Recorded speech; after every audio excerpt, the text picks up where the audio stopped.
Good morning, happy holidays. First, in the coming days, Israel will submit a report to the Special Rapporteur, Dr. Alice Jill Edwards, Special Rapporteur on Torture. This report details the incomprehensible atrocities that the Israeli hostages have experienced and are still experiencing at the hands of Hamas. Unfortunately, from the beginning, the UN has attempted to ignore the horrors of October 7 and the plight of the hostages. We will not allow it to continue.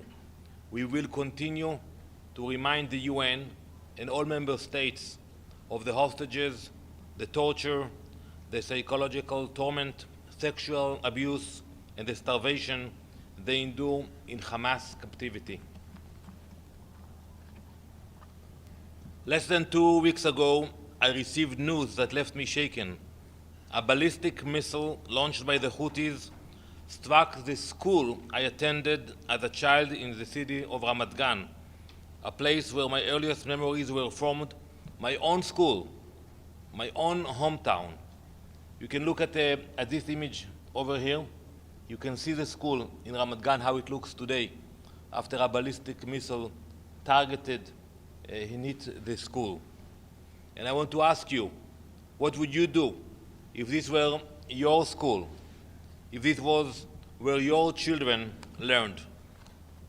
Since then, the Houthis have unleashed an unrelenting bombardment of ballistic missiles on Israeli cities, targeting our population centers.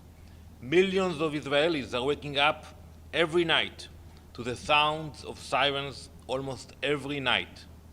I will ask the Security Council, what would you do if this were your children, your neighborhood, your city? Let me make one thing absolutely clear. We have had enough. Israel will not stand by, waiting for the world to act. We will defend our citizens, no matter how far the threat. For those who remain silent when our schools and playgrounds are attacked, do not call for de-escalation when we respond. Do not equate those who launch missiles to murder with those who protect their people. And also, we will not expect much from the UN, but the calls for restraint will not be accepted. Israel will defend its people. If 2,000 kilometers is not enough to separate our children from the terror, let me assure you, it will not be enough to protect their terror from our strengths.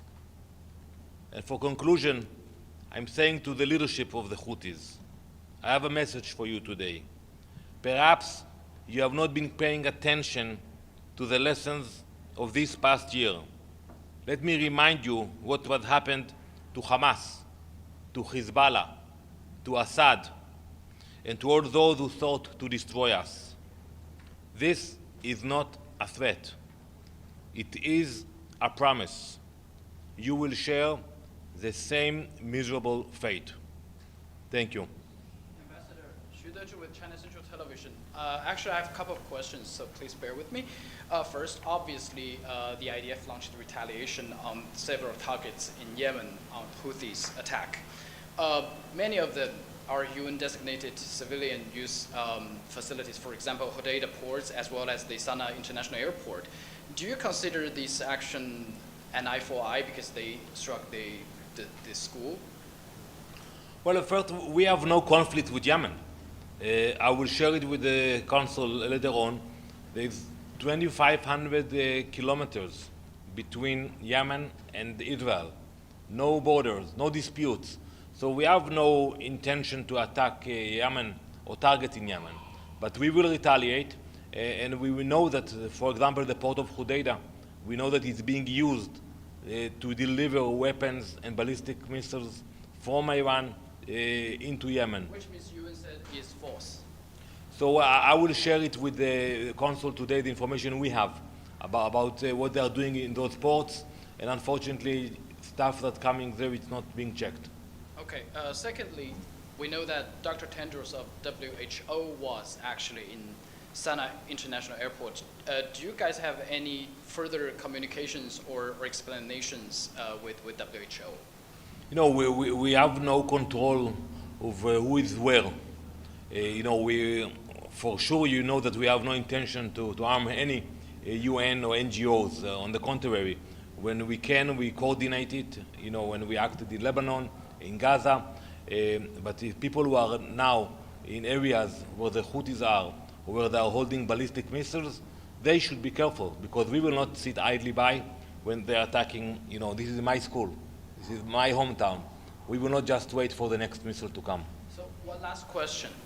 Since you just mentioned about the hostages, I remember like a week ago you were here, you said hopefully the ceasefire and releasing of hostage deal could be struck before Hanukkah, before Christmas, but today we didn't see that. What is the reason? Who is coordinating it? So unfortunately, you know, we are dealing with a terrorist organization, and every time they come with new demands, and we are willing to pay prices to release more hostages, to bring them back home. We are aware of the conditions that they are being held, but unfortunately, every time they come with new demands. So the blame is on Hamas. And you cannot ask them, they're not here, but you can ask the negotiators.